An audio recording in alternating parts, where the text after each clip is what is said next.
Hello friends, the বংশেব Shukla চ্যানেলে সকলকে welcome. আজকে আমার রেসিপি হলো পমফ্রেট ভাপা। এটা বানাতে খুবই কম পরিমাণে উপকরণ লাগে আর খুব চটপট, খুব সহজ পদ্ধতিতে বানানো হয়ে যায়। আর গরম গরম ভাতের সঙ্গে খেতে দুর্দান্ত লাগে। তাহলে চলুন আজকের এই রেসিপিটা দেখে নেওয়া যাক।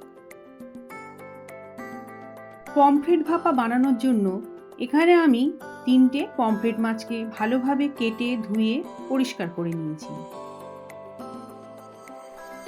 আর এই মাছটা যেহেতু ভাপা বানাবো, সেই জন্য মাছের মাথাগুলোকেও আমি কেটে বাদ দিয়ে দিয়েছি।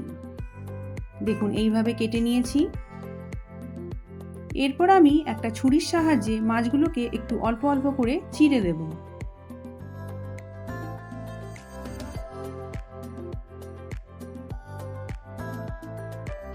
মাছগুলোকে এইভাবে চিড়ে দিলে মাছের মধ্যে লবণ মশলা সব ভেতরে চলে যাবে আর মাছটাও খেতে খুবই সুস্বাদু লাগবে।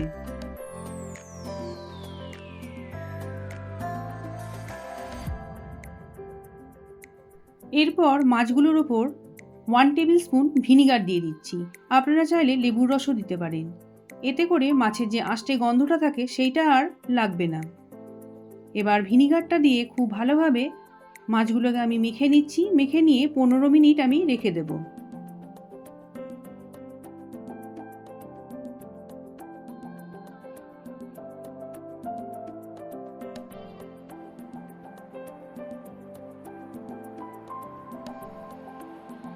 পনেরো মিনিট পর মাছগুলোর ওপর স্বাদ মতো লবণ দিয়ে দিচ্ছি।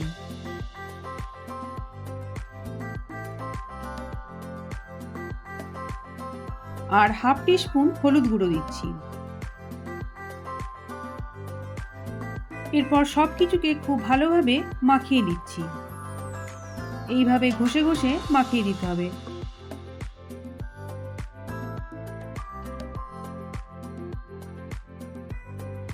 এইভাবে ভালোভাবে মাখিয়ে নেবার পর এই মাছগুলোকে আমি আবারও 15 মিনিটের মতন রেখে দেব।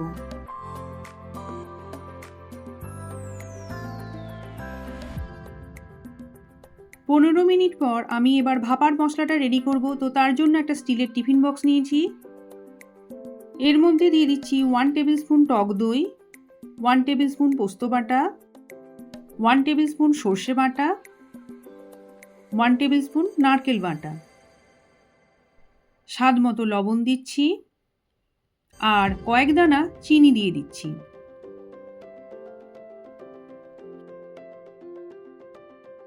আর 1 টেবিল স্পুন সর্ষের তেল দিচ্ছি। এবার সব কিছুকে খুব ভালোভাবে মিশিয়ে দিচ্ছি।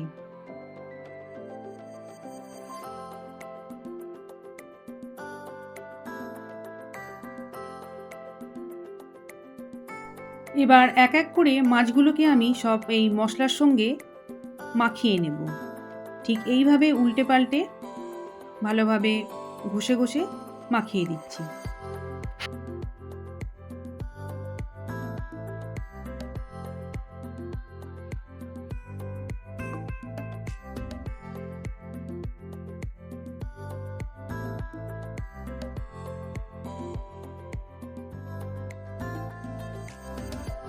মেখে রাখা মাছের লবণ আর হলুদটাও দিয়ে দিচ্ছি।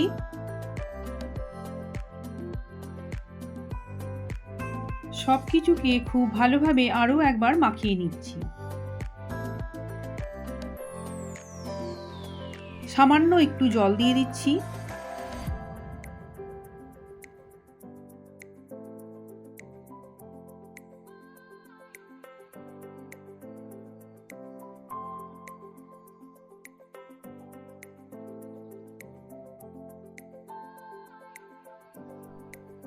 আরও 1 টেবিল স্পুন সর্ষের তেল দিচ্ছি আর কয়েকটা চেরা কাঁচা লঙ্কা দিয়ে দিচ্ছি। এরপর ঢাকনা দিয়ে ভালোভাবে বন্ধ করে দিচ্ছি। গ্যাসের ফ্লেমটা অন করে দিয়ে একটা কড়াইতে বেশ খানিকটা জল গরম করতে বসিয়ে দিয়েছি। এইরকম একটা স্ট্যান্ড জলের মধ্যে বসিয়ে দিচ্ছি। এরপর টিফিন বক্সটাকে স্ট্যান্ডের ওপর বসিয়ে দিচ্ছি, দিয়ে গ্যাসের ফ্লেমটা হাইতে দিয়ে দেব। এরপর একটা ঢাকনা দিয়ে ঢেকে দিচ্ছি। জলটা যখন ফুটতে শুরু করবে তখন গ্যাসের ফ্লেমটা লোতে রেখে এই মাছটাকে আমি 13 থেকে 14 মিনিটের মতন লো ফ্লেমে স্টিম দিয়ে নেব। স্টিম দেওয়ার পর গ্যাসের ফ্লেমটা অফ করে দিয়ে টিফিন বক্সটা একটু ঠান্ডা হতে দেব। তারপর আমি কড়াই থেকে আস্তে করে তুলে নেব। দেখুন স্টিম দেওয়া হয়ে যাওয়ার পর টিফিন বক্সটা ঠান্ডা হয়ে গেছে। এরপর আমি টিফিন বক্সটাকে আস্তে করে তুলে নিচ্ছি। এরপর আমি ঢাকনাটা খুলে দেখিয়ে দিচ্ছি। রেডি হয়ে গেছে পমফ্রেট ভাপা। দেখুন পমফ্রেট ভাপাটা দেখতে যতটা সুন্দর হয়েছে আর খেতে ততটাই সুস্বাদু হয়েছে। এই ভিডিওটা ভালো লেগে থাকলে আপনারা অবশ্যই লাইক দেবেন, কমেন্ট করবেন আর অবশ্যই শেয়ার করে দেবেন। আর আমার চ্যানেলে নতুন বন্ধুরা চ্যানেলটাকে সাবস্ক্রাইব করে পাশে থাকা বেল আইকনটাকে প্রেস করে দেবেন। এই পমফ্রেট ভাপা আমি এবার গরম গরম ভাতের সঙ্গে সার্ভ করে দিয়েছি। এটা খেতে ভীষণই ভালো লাগে।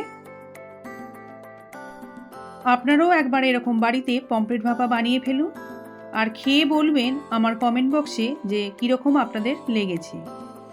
তাহলে আজকের মতো এখানেই শেষ করছি।